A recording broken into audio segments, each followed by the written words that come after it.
Quand vous investissez dans des actions sur eToro, votre banquier ne reçoit aucune commission. Mais ne vous inquiétez pas.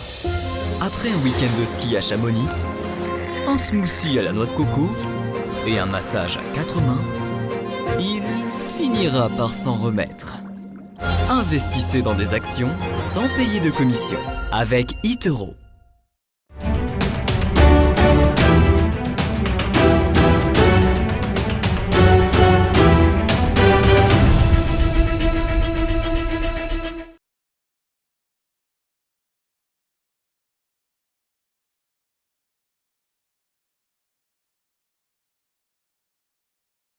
Le point pédagogie maintenant, on va s'intéresser avec vous au stablecoin. Qu'est-ce qu'un stablecoin ? Exactement, donc un stablecoin, comme son nom l'indique, c'est une crypto qui va être en fait stable, donc qui va être comparé par rapport à du dollar par exemple. Donc c'est fait pour minimiser justement la volatilité du prix, et ça permet à toutes les personnes qui ont des crypto-monnaies d'avoir des outils pour justement réduire la volatilité et passer à de l'équivalent du dollar par exemple en crypto-monnaie. Donc il existe différents types de stablecoins.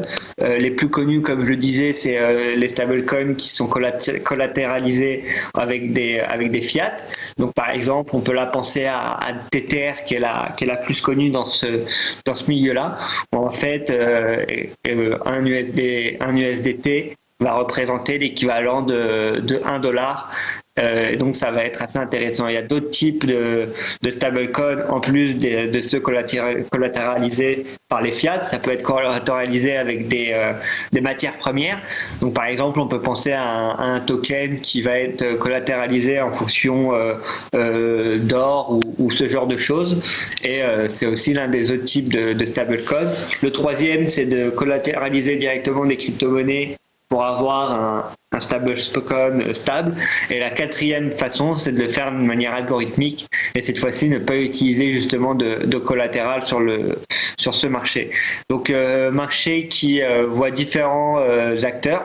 Donc là on a à l'écran un graphique qui date de 2019 et qui a été fait par la BPI France dans un article qui s'appelle « Les stablecoins sont-ils l'avenir de la crypto-monnaie ?» Et donc là, on peut voir qu'au 14 mai 2019, mais ça a fortement augmenté, on le verra un peu plus tard, Tether représente 76% du marché, avec 2 milliards 800 millions justement de capitalisation totale. Aujourd'hui, ça a beaucoup évolué et les stablecoins prennent une place d'encore plus importante qu'il y a un an, parce qu'on est un an jour pour jour en plus, parce qu'aujourd'hui, par exemple, le Tether à lui tout seul représente une market cap d'environ 8 milliards, et il est toujours largement en tête par rapport aux autres stablecoins, que ce soit l'USDC ou d'autres comme le DAI ou le Paxos, qui sont toutes des stablecoins différents. Et donc on peut voir une forte hausse justement de l'évolution de la capitalisation boursière de ces crypto-monnaies, qui aujourd'hui atteint même plus de 8 milliards de capitalisation boursière. Et donc nous, c'est quelque chose chez eToro qui nous intéresse depuis longtemps et qu'on regarde de près. Et on a d'ailleurs lancé, et qui sont disponibles sur la plateforme eToro X, qui, pour rappel, eToro X, c'est la division blockchain d'eToro, avec notamment un échange de crypto-monnaies et autres. Et donc on a créé différentes stablecoins, que ce soit l'Euro X, l'USD X, on propose même du Gold X ou ce genre de choses, qui sont en fait des versions tokenisées pour simplifier le trading de nos clients vis-à-vis des crypto-monnaies. Donc pour tous ceux que ça intéresse, c'est à suivre sur etorox.com, et ils pourront trader toute une panoplie de stablecoins face à d'autres crypto-monnaies.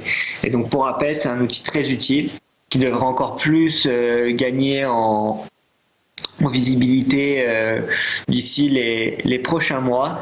Et en parlant de stablecoin, on finira sur ça. Récemment, il y a un rapport de la FBS, donc qui est le Conseil de stabilité financier de la zone européenne, qui conseille notamment le G20, qui a sorti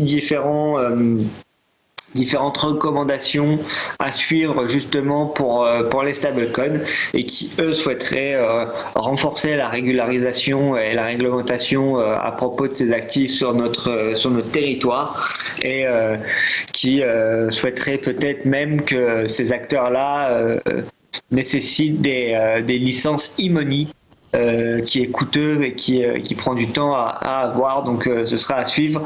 Mais en tout cas, les stablecoins font de plus en plus parler d'eux. On a notamment pensé à Libra, qui a été elle aussi interdit, en tout cas en la matière, par la SEC.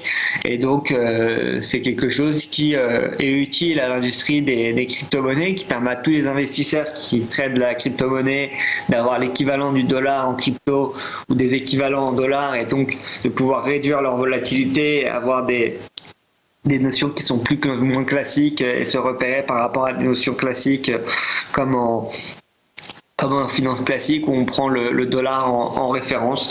Et donc c'est quelque chose qui risque encore de se développer à l'avenir, et on pourrait peut-être voir même à l'avenir une meilleure répartition de la market cap entre les stablecoins, et voir Tether perdre un peu sa domination, notamment par rapport à d'autres cryptos comme Circle ou comme DAI de MakerDAO.